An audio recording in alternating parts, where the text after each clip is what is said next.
Today I actually watched Guardians of the Galaxy Volume 3 with Irvin. And I know that he pretty much told me that a lot of people believe that this is probably one of the best Marvel movies that they put out so far. I'm not going to necessarily say that it's the best, but it's by far not the worst. This actually is a very good film because it had a very good cast that had a lot of good chemistry and got along. And you can kind of tell that even on the screen, even the new people that they had there, it actually worked. But the one thing I guess the one thing that I can definitely say was a bit of a plus in a small way was Gamora. Gamora, she was a bit of a jerk in this entire feature. Not even a bit. She was straight up awful and mean in this entire picture, but it was the past version of her. It made sense for her to be that aggressive because it wasn't the Gamora that we knew. And the one thing I like is that it took Peter a long time to realize that. There was a lot of a growth in him. Now, I'm not going to lie. Throughout that whole picture, he annoyed the crap out of me. Mainly because he reminded me too much of what he did in Endgame after he found out Gamora was gone. But he really did have a decent arc here. It took him a long time to realize that the person that he loved and cared about was no longer there. Plus, it kind of delved a little bit deeper into his history, into his past, and what he was running from and what made him stop. And I think that's good. Especially the fact this is supposed to be James Gunn's last run. So I think that they did a good job with Peter there. Nebula was, her attitude went from being completely neutral to dialed up to 12. I don't know what happened, but she was just angry majority of the time. And I kind of wish I learned a little bit more about her. And yeah, she suffered a lot in the hands of Thanos, but she had a lot of resolve between her and Gamora at Guardians of the Galaxy Volume 2. But I don't understand the anger. I don't understand why she was just completely upset and just burnt out from everybody. I just kind of wish I knew a little bit more about her. And I felt like they left that out a little bit. After a few hours of thinking about it, that's kind of how I felt. She was really a lot more reserved and resolved when her and Gamora was finally able to bury the hatchet. And that's kind of what happened in Volume 2. They actually were able to bury the hatchet and become sisters like they never have been. Maybe the loss really got to her, but I'm not going to make that assumption. That's something that the movie itself needs to tell, and they didn't really say that. And I kind of wish they did. With Mantis is probably one of my favorite characters now. I absolutely love her.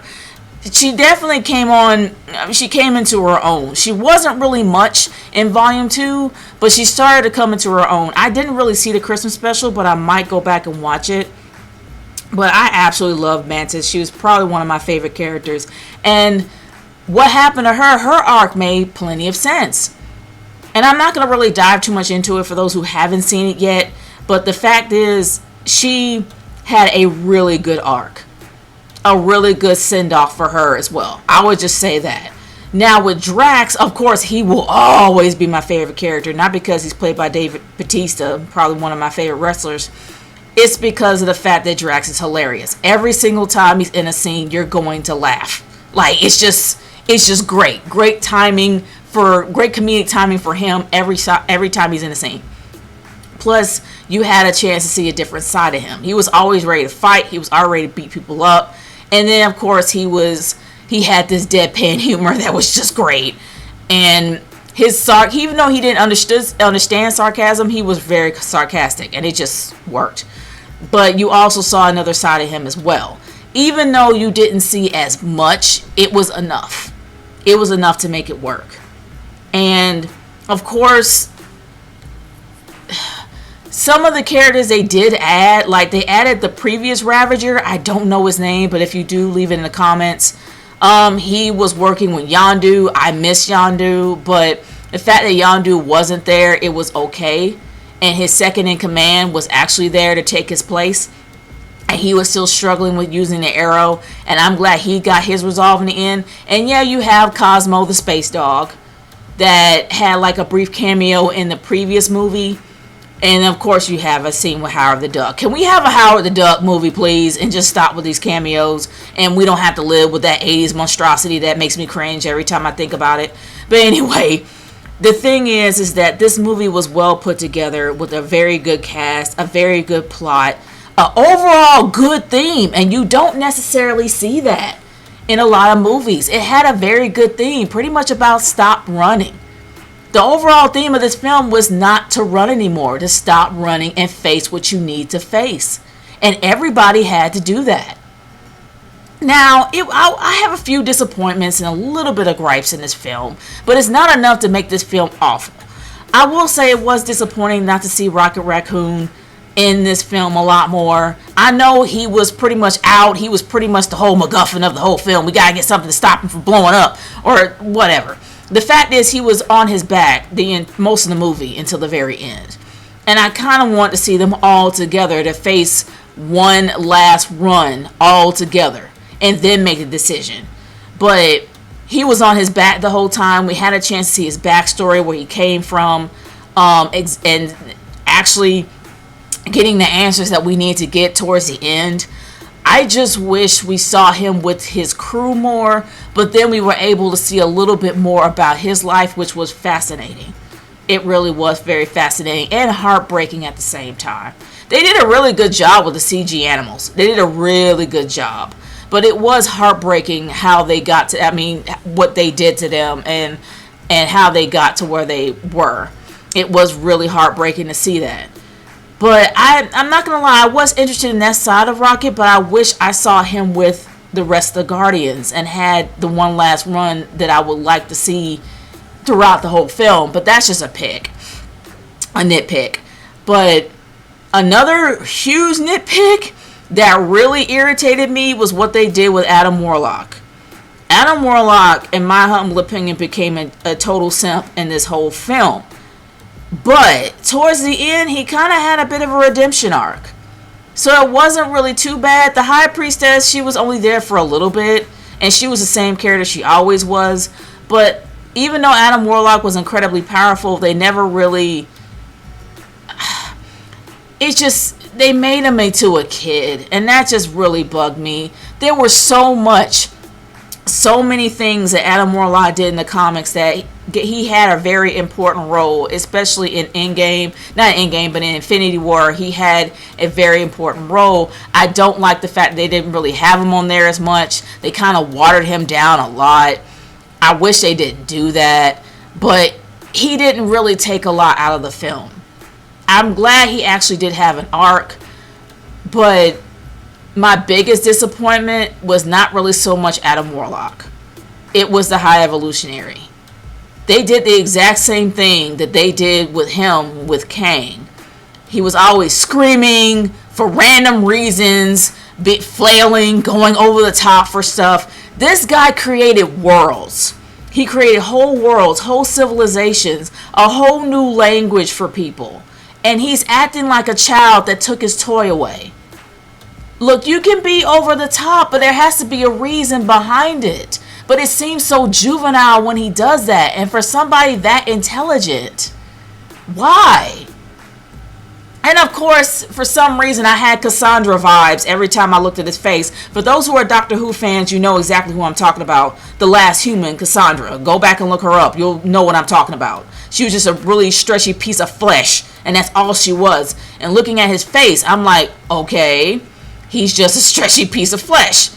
Alright, why is he a stretchy piece of flesh? Because I know that Rocket scratched his face up, but not to the point where he scratched everything off. So what happened?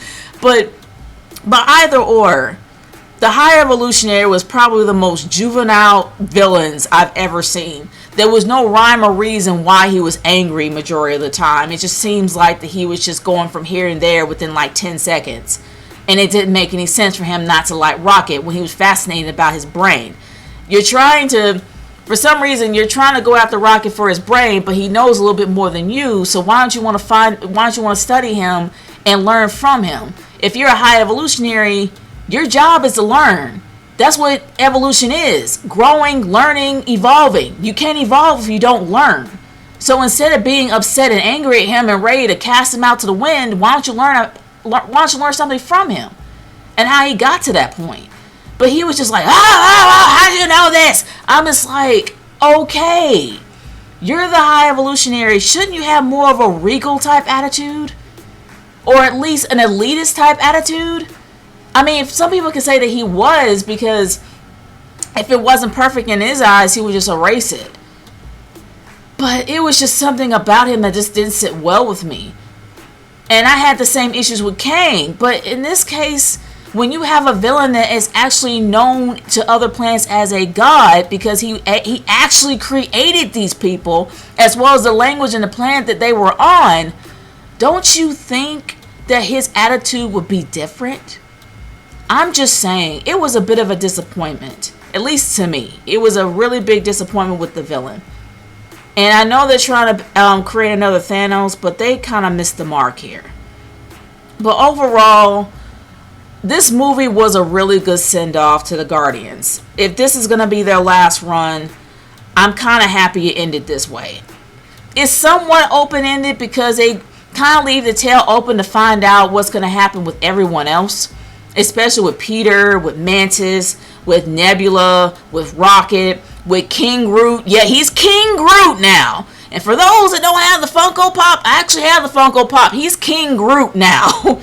So the fact that you have King Groot, you have Adam Warlock as the next Guardians, you have one of the kids that they saved off the ship, and then you have that guy who used to be a Ravager being another Guardian with Rocket leading. I'm curious to see how that's going to go with Nebula being the mayor of nowhere.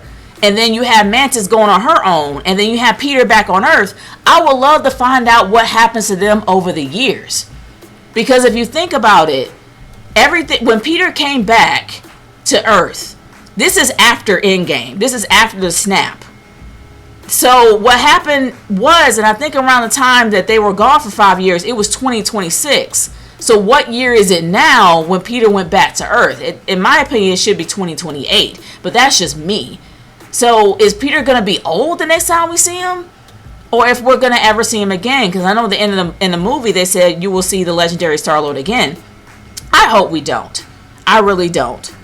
I really think that this movie did a very good job in piecing everything together. Even though they kind of leave you wanting more, it's still a very satisfying send-off. There are a few things that bothered me, especially with the slow-mo. There was way too much slow-mo. The humor kind of dragged on a little bit too long. And of course, what they did with Adam Warlock as well as a high evolutionary, that really did bother me. And the fact that Rocket kind of sat on the sidelines on his back majority of the movie did bother me a bit. But it didn't take away of how fun and how much heartfelt and how much of a tearjerker this movie was. Or at least an emotional front. And how even though they left it open-ended, it still was very satisfying. And if they didn't make another one, I would be fine. But anyway, for my rating for this movie, I have to give it a 4. 4 out of 5. This is definitely something that I would probably rewatch if I wanted to. If I had it in my collection, this is something that's really worth watching again. And you'll have a good time seeing it. Especially if this is James Gunn's last run.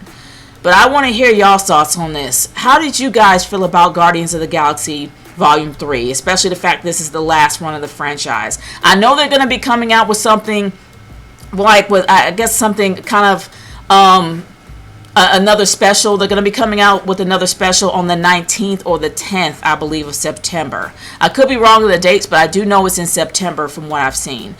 I don't know if James Gunn is going to be doing anything with it, but in my humble opinion, this is the definite send-off movie. They did a good job in just ending things the way it's supposed to end. But anyway, guys, I want to hear your thoughts on this movie.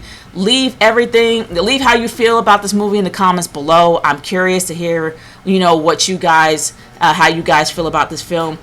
If you like my reviews, if you like what I do, definitely subscribe, as well as like and share this with your friends. And honestly, y'all, I'm really curious to hear what you think about this. But anyway, that is it for me. Nature Girl 30 signing off. Peace out. Later.